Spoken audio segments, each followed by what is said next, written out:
This is Dr. Kyle with ICE bringing you your next Ask the Doc segment.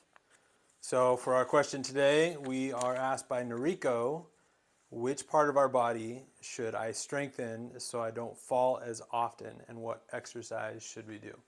So falls are actually a pretty complex mechanism in most cases. I think the average fall typically occurs when we're not paying attention or when we're just going about our day and something kind of throws us off our normal cadence and rhythm of movement. So probably one of the better things that you can do is working on training your proprioception and your mechanoreception. Both these words you've heard me use in the past.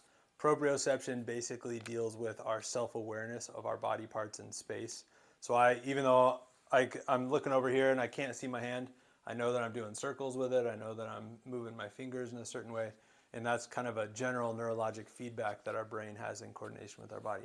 So my thought is, in most cases of a fall, if we're not anticipating a certain movement, working on this better brain and body awareness is probably the best overall thing you can do.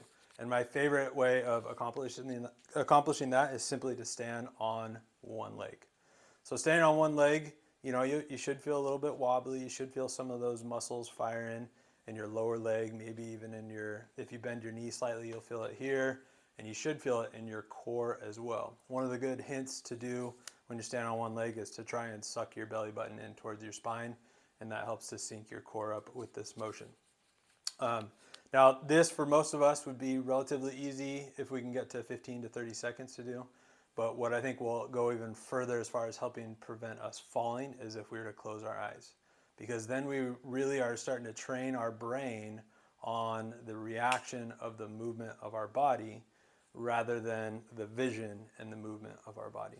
So the more you can kind of do different exercises where you remove some of your senses, like your vision, and standing on unstable surfaces. That's why I took off one shoe, because one, where I'm on my barefoot, it's going to be a little more wobbly.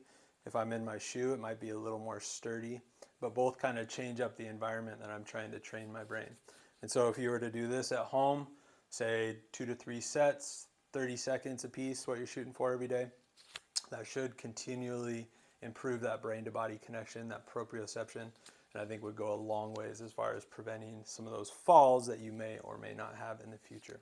So hopefully that helps some of you watching out there. Again, my name is Dr. Kyle with ICE. Thanks for watching.